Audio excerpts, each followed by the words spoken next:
اللقاء اعتقد ان هو هيكون لقاء حماسي جدا، وبنتمنى الا تغلب النواحي الحماسية على النواحي الفنية علشان نستمتع مع بعض ان شاء الله بمباراة طيبة تليق بتاريخ الفريقين الكبير النادي الاهلي والنادي المصري.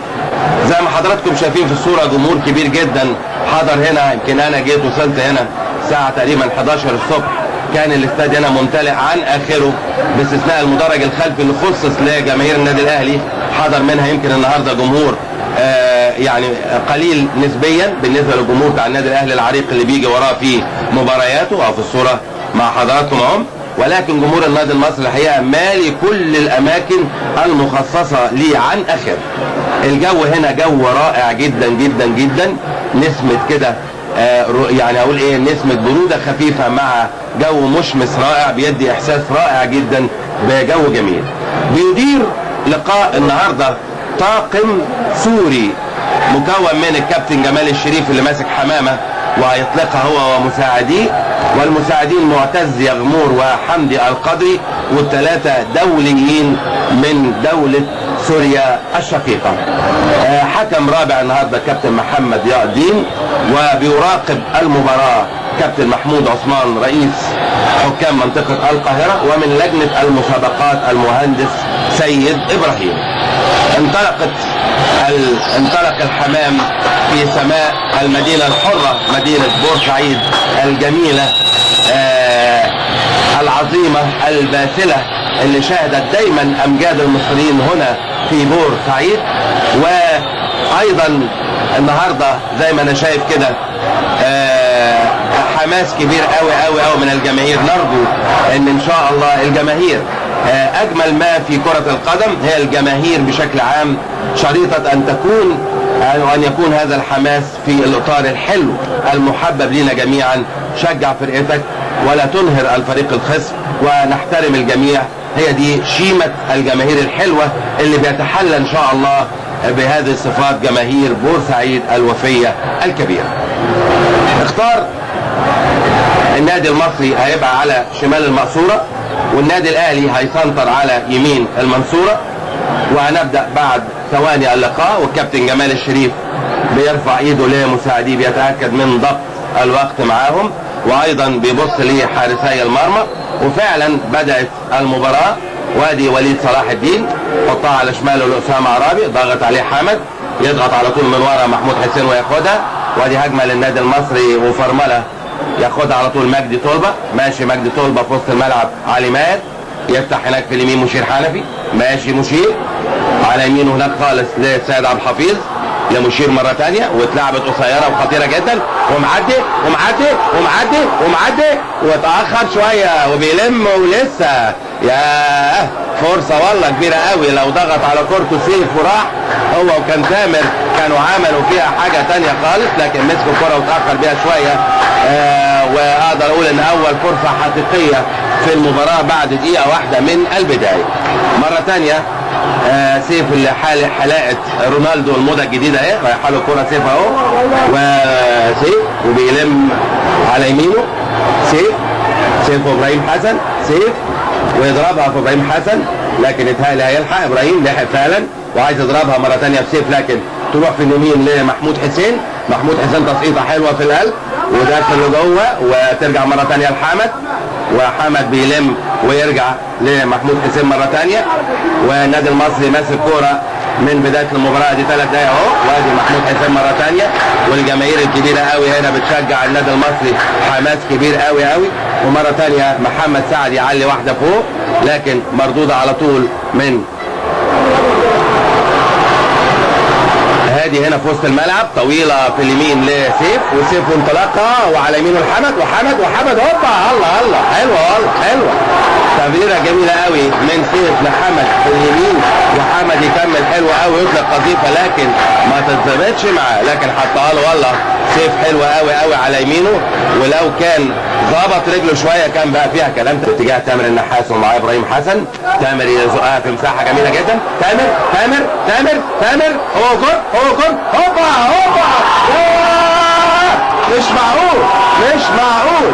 تامر النحاس عمل مشوار مفيش احلى ولا اجمل من كده من نص الملعب، وعدى حلوة قوي قوي قوي قوي، وتنقذ من على خط المرمى في هقول ايه قبل ما تجتذب. هنشوفها اكيد مرة تانية مع الاستاذ ماهر سليمة بعد الضربة الركنية دي. وادي صبري سليم، واحدة تانية عليا وتامر، ومعدية مصطفى كمال، وهوبا ترتد مرة تانية، وضغط جامد قوي من النادي المصري، ولسه الكرة معاه. وادي واحدة تانية ما توصلش في الشمال، يقطعها طول سيد عبد الحفيظ في وسط الملعب لكشري، وكشري مقطوعة منه، وفي لاعب واقع من النادي المصري داخل منطقة جزاء النادي الاهلي لكن مش موقفين الكورة. وادي ايمن مشالي يلعب واحدة في العمق ويطلعها المرة دي محمد شرف بره لعلاج تامر النحاس. الفرقة كلها جوه ال 18. وادي مجدي طلبة مرة تانية واقف بشماله،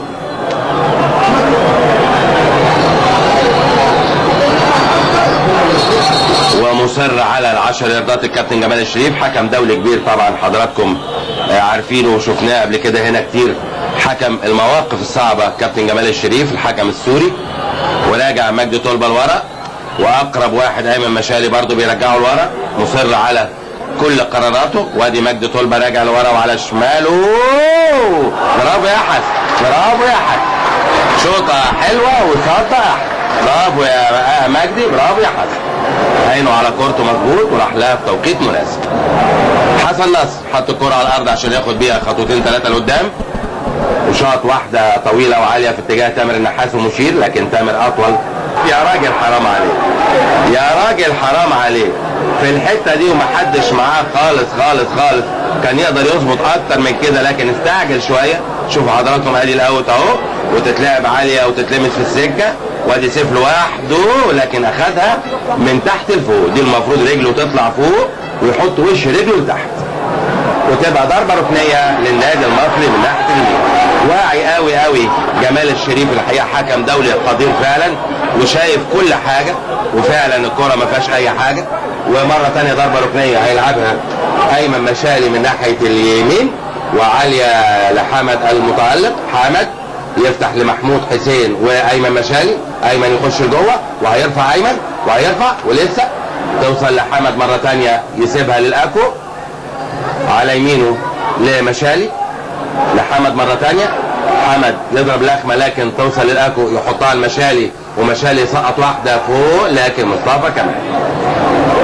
لكن اقدر اقول لغايه دلوقتي ان السيطره الميدانيه للاعبي النادي المصري الحقيقه، بس هجمه او اتنين عملهم السيد عبد الحفيظ اللي مكمل من ناحيه اليمين، ماشي سيد وتطول منه على طول بفرمله في الشمال لصبري سليم.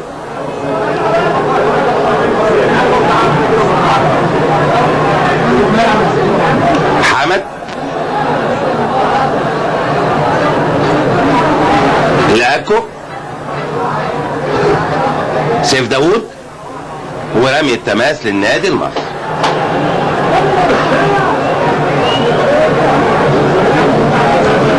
ايمن مشالي، حمد ابراهيم، الاكو، ارضيه تامر النحاس، تامر النحاس يرقص ترقيصه حلوه لابراهيم حسن وياخدها بكعبه مره ثانيه، وسيف وهوبا، الله الله يا خبر ابيض، مش معقول، اتعملت حلوه قوي قوي بكعبه وتامر النحاس.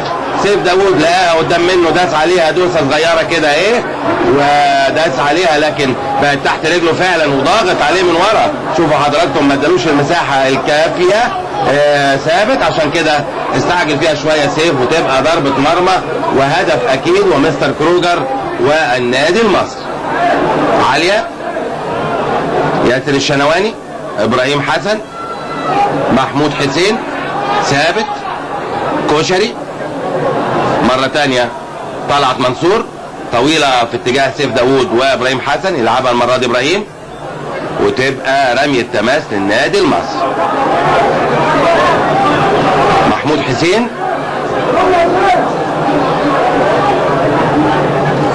سيف داوود، سيف برافو يا سيف والله، فوز 3 لعبها. حمد، ايمن مشالي في الشمال لياسر الشنواني، صبري سليم يخش لجوه صبري وسقط واحده طويله في اتجاه سيف، لكن ابراهيم حسن بدماغه المره دي وكشري كان مستنيها، لكن تروح لعرابي يفتح واحده من عبرات القارات الشمال في اتجاه كشري، وتغطيه حلوه من الاكو برافو، لكن تروح مره ثانيه لثابت لوليد اسامه عرابي. عرابي ارضيه لكشري لوليد صلاح، وليد بيناور على القوس لمجدي طلبه في الشمال، محمد ثابت ارضيه مره ثانيه في اتجاه طلبه وثابت على يمينه ويخش بيها لوليد صلاح. وليد عايز يشوط لكن مقفوله قوي قوي، تروح لمحمد شرف يحطها لعلي ماهر يستقبل وفي ظهره لاعب، علي ماهر يرجع الملعب مره ثانيه وسيد عبد الحفيظ، لكن تطلع من القلب على طول لابراهيم حسن. محمد ثابت بدأ الاهلي يفتح خطوطه شويه، ورمي التماس للنادي الاهلي من ناحيه الشمال. شوفوا حضراتكم ثابت ده شبه ياسر ريان جدا جدا جدا، وبيلبس فانيلا زيه بالظبط. ثابت ايوه ده ياخدها مره ثانيه محمد ثابت في وسط الملعب، طلبه بوش رجله الخارجي مشير حنفي لوحده عند الدايره، مشير ارضيه علي ماهر مضغوط عليه وياخدها علي في منتهى الخطوره، وعلي وفي رايه وصفاره، ضربه حره غير مباشره لصالح النادي المصري. واقع على الارض علي وحسن نصر، لكن كان رافع الرايه هناك حمدي القادري مساعد الحكم اهي مره ثانيه اهي، وتبقى ضربه حره غير مباشره للنادي المصري. مستر كروجر طبعا وانجاز كبير زي ما هو قال الحقيقه الوصول لدور الاربعه، وبيتمنى ان فرقته تلعب في النهائي. وحوالي 35 دقيقه على بدايه المباراه، وما زالت نتيجه التعادل بدون اهداف بين المصري والاهلي. اتلعبت الكوره عاليه، سيف داوود مصدر ازعاج كبير قوي قوي لتامر النحاس.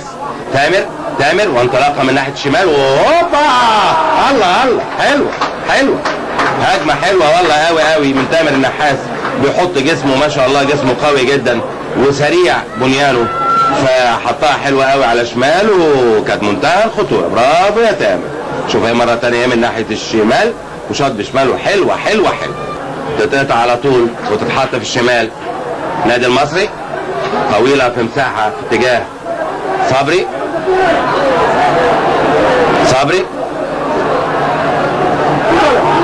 ونقله مره ثانيه وخطيره وماشي بالعرض تامر، وهوبا الله حلوه نكمل والله كويس قوي تكميلات مؤثره جدا من الخلف للامام، وادي ايه مقطوعه مره ثانيه وبنعيدها مع بعض مره ثانيه وتصليحه وشوطه حلوه من ايمن مشاري. برافو يا ايمن، شوفوا ازاي حل على كورته تحت رجله وشاط شوطه حلوه لكن فوق العرض.